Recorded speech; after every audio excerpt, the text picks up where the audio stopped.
इधर तो सब बैठे हुए हैं, वेट कर रहे हैं कि क्या कुछ हो जाए, कोई मुआवजा हो जाए। और ये लोग भी बोल रहे हैं हम देंगे, मगर कब, कैसे? हम हमारी तो कोर्ट में कोई सुनता ही नहीं है ना। पहले तो सबको जुमा मुबारक।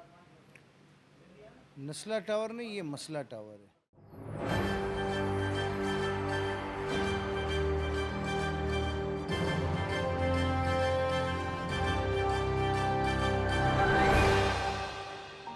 अस्सलाम वालेकुम नाज़रीन, मैं हूँ मिनाइल शेख और आप देख रहे हैं जिना न्यूज़ नेटवर्क। आइए मेरे नाज़रीन, मेरे पीछे जो एक बिल्डिंग है नस्ला टावर बिल्डिंग, जिसका केस 6 से 8 महीने से चल रहा था और आज ये बिल्डिंग 80% तक खाली हो गई है। आइए चलते हैं यहाँ के रिहायशियों से, पूछते हैं जो कि अपने घर खाली कर रहे हैं, इनके क्या तासुरात हैं, इनके क्या जज्बात हैं। आइए चलते हैं। अस्सलाम वालेकुम नाज़रीन, हमारे साथ मौजूद हैं मोहम्मद अली साहब जो कि कमेटी के चेयरमैन हैं। आइए इनसे जानते हैं कि नस्ला टावर के जो मकीन हैं, रिहायशी हैं, किस हद तक उन्होंने जो है फ्लैट खाली कर चुके हैं। जी मोहम्मद अली साहब, अस्सलाम वालेकुम। वालेकुम सलाम। मोहम्मद अली साहब, आप बताइए, है तो बड़ी दिलगुदाज सी बात कि इस तरह से कोई आशियाना एकदम से टूट जाए। एक परिंदे का भी आशियाना टूटे तो उसको बहुत तकलीफ़ होती है। आप ये बताइएगा, नस्ला टावर के जो रिहायशी हैं वो किस हद तक उन्होंने खाली कर चुके हैं मकान। अस्सलाम वालेकुम वरहमतुल्लाहि वबरकातुहू। पहले तो सबको जुमा मुबारक। नस्ला टावर नहीं, ये मसला टावर है। और जहाँ तक खाली करने का सवाल है, ऑलमोस्ट 80-85% खाली हो चुका है। 15 से 20% बाकी है जो कि खाली हो रहा है प्रोसेस में। इंशाल्लाह ताला हम ये इतवार तक इंशाल्लाह ताला इसको फुल क्लियर अप कर देंगे इंशाल्लाह। मोहम्मद अली साहब, आप ये बताइएगा, बात करते हुए दिल बहुत ख़राब सा हो रहा है कि जो नस्ला टावर के मकीन हैं, रिहायशी हैं, क्या उनको कंपनसेशन कुछ मिला या कुछ इस तरह से, जैसे कि चीफ जस्टिस की तरफ से उनको कोई इस तरह से यकीन दहानी करवाई गई किसी चीज़ की। माजरत मेरी बहन, आप घड़ी घड़ी नस्ला बोल रही हैं। नस्ला नहीं, मसला है ये ना। कंपनसेशन की बात, अगर कंपनसेशन मिल जाता तो फिर बात ही क्या होती। आपको लगता है कि हमको किसी को कंपनसेशन मिलेगा या मिला है? कम से कम अगर कंपनसेशन मिला होता तो हम, आप, हमारे चेहरों पे मुस्कुराहट होती। इधर तो सब बैठे हुए हैं, वेट कर रहे हैं कि क्या कुछ हो जाए, कोई मुआवजा हो जाए। ये बस अल्लाह और अल्लाह के रसूल रसूल के हाथ में। हमारा कहना ही यही है, करम अल्लाह का, साया रसूल अल्लाह का, हमारा इसके अलावा कोई नहीं। अच्छा सर, आप मुझे ये बताइए कि इसमें आपको सबसे गलत बात क्या लग रही है कि कहाँ नाइंसाफ़ी आप लोगों के साथ हुई है। नहीं नहीं, हमारे साथ कोई नाइंसाफ़ी नहीं हुई, क्योंकि अवाम के साथ कभी नाइंसाफ़ी हो ही नहीं सकती है। नाइंसाफ़ी तो बड़े लोगों के साथ होती है, अवाम के साथ कभी भी नाइंसाफ़ी नहीं होता। अवाम के साथ तो बिल्कुल इंसाफ किया जाता है, और ये इंसाफ की कड़ी है कि अवाम के साथ ये इंसाफ हो रहा है। बाकी आप बेहतर जानते हैं, आप मुझसे ज़्यादा घूमते हैं शहर के अंदर। अच्छा सर, इस प्लेटफॉर्म के हवाले से आप चीफ जस्टिस ऑफ पाकिस्तान को कुछ कहना चाहेंगे? कोई गुजारिश, कोई अपील? गुजारिश और अपील तो मैं यही करता हूँ कि बस जिस तरह आपने इसको खाली करवाने के लिए फ़ोर्स की है, बस इतनी अपील करता हूँ कि वो पेमेंट दिलाने में भी इतनी फ़ोर्स कर दे तो बड़ी मेहरबानी होगी। क्योंकि यहाँ पे हर आदमी की ताकत या आदमी का रसूख नहीं है कि वो अदालतों में जाके पीछे, आगे पीछे घूमता रहे वकीलों के। तो जैसा आपने सो मोटो एक्शन इस पे लिया है, ऐसा सो मोटो एक्शन इस पे भी ले लें तो बड़ी मेहरबानी होगी। कम से कम दुआएं निकलेंगी आपके लिए। हमें किसी से कोई गर्ज नहीं है, लेकिन कम से कम एटलीस्ट आपने जो बोला है पेमेंट का, हम तो आपके ऑर्डर की ताब लाते हुए हम यही बात करते हैं। अच्छा सर, ये बताइएगा, नस्ला टावर का जो बेसिक था डिमोलिश करने का जो फैसला था चीफ जस्टिस साहब का, वो किस बुनियाद पर लिया गया? क्या वाकई गैर कानूनी तजावुज़ात थे? मेरी बहन, मैं आपको ये बताऊं कि अवाम को कैसे पता चले। इस वक्त अगर आप जाते हैं किसी जगह को लेने के लिए, तो सब्जेक्ट डिपार्टमेंट की एनओसी दिखाई जाती है आपको। एनओसी देखने के बाद आप जगह ले लेते हैं, तो कैसे पता चले कि ये जगह लीगल है या इलीगल है?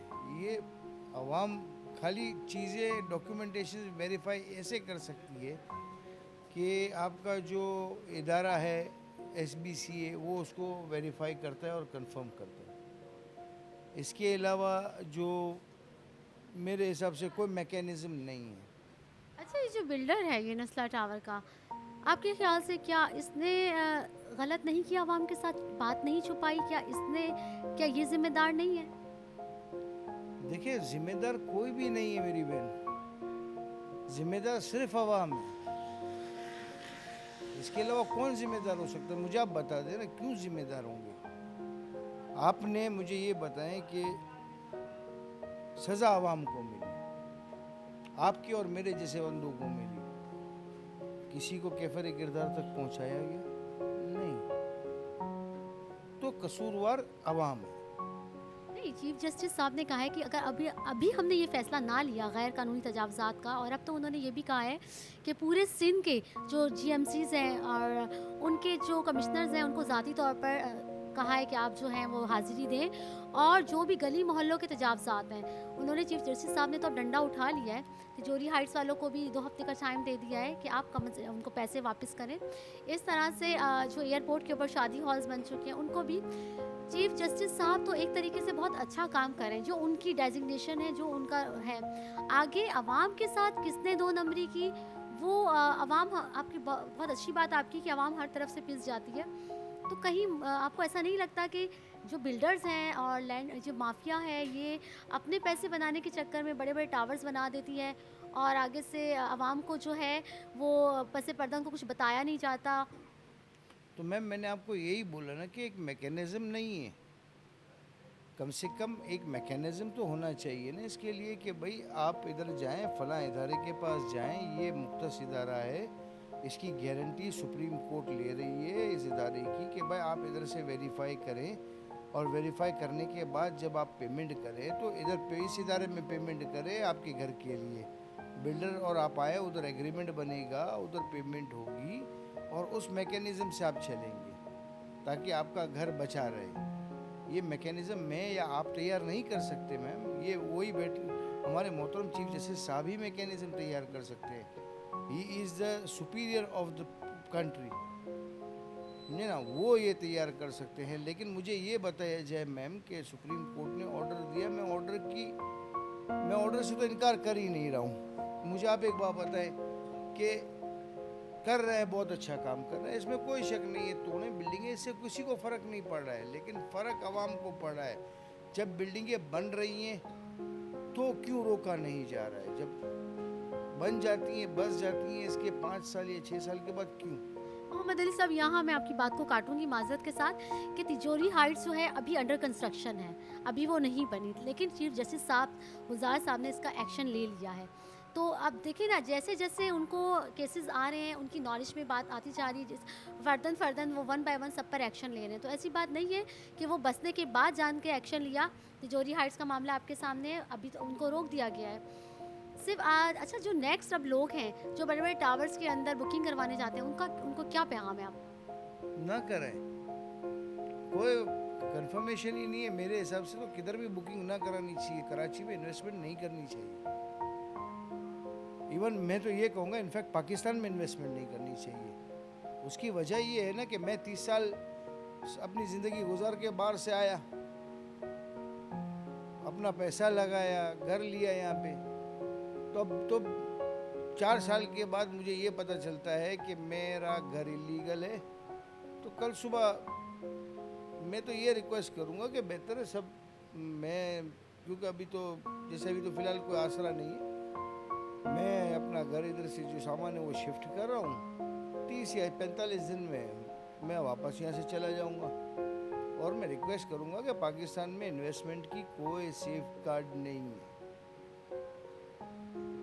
मोहम्मद अली साहब बहुत ज़्यादा डिसहार्ट हैं, और जब किसी का घर टूटता है, जब किसी का सपनों का आशियाना टूटता है, जब एक कोई परिंदों का भी घर टूट जाए तो उनको भी कितना बुरा लगता है। तो ये इंसान है, अशरफुल मखलूक़ात हैं, और ज़िंदगी भर की जमा पूंजी, और फॉरेन कंट्री से अपने प्यारे मुल्क वतन पाकिस्तान आए, बसाए, और अपनी फैमिली को यहाँ लेकर आए। तो मैं कहती हूँ इनके जज्बात तो कुछ भी नहीं है, और मैं बिल्कुल स्पीचलेस हो गई हूँ, मेरे पास अल्फाज नहीं है कि कोई इनको कैसे तसल्ली दे सकता है। क्योंकि हम इनकी जगह पर नहीं हैं।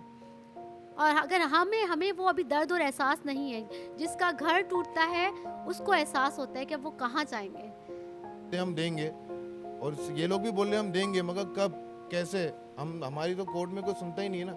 एज ए आम सिटीजन मैं लड़ तो नहीं सकता, मेरी माँ बहनें वो कैटेगरी तो है नहीं कि रोड पर आ जाएंगी दुपट्टे उतार के। तो इनको चाहिए कि हमें पहले मुआवजा दिला दें। हम तो वैसे ही जा रहे हैं, हम लड़ भी नहीं रहे, हम तो लड़ ही नहीं सकते ना। हम तो वो क्लास ही नहीं है कि जाके पत्थर मारेंगे, टमाटर फेंकेंगे। हम तो बोलेंगे अच्छा भाई नहीं दे रहे हो, चले जाते। हमारे पास कोई ऑप्शन ही नहीं है ना। बहुत दिलगुदाज सी कहानी है जो है दीवान साहब की, और ऐसे बहुत सारे रिहायशी होंगे जिनकी ये कहानी होगी। बस इनका इतना सा कहना है चीफ जस्टिस साहब को कि जस्टिस साहब जो अंडर कंस्ट्रक्शन जब ये बिल्डिंग्स होती हैं तब आप इनको डिमोलिश का ऑर्डर दे दिया करें।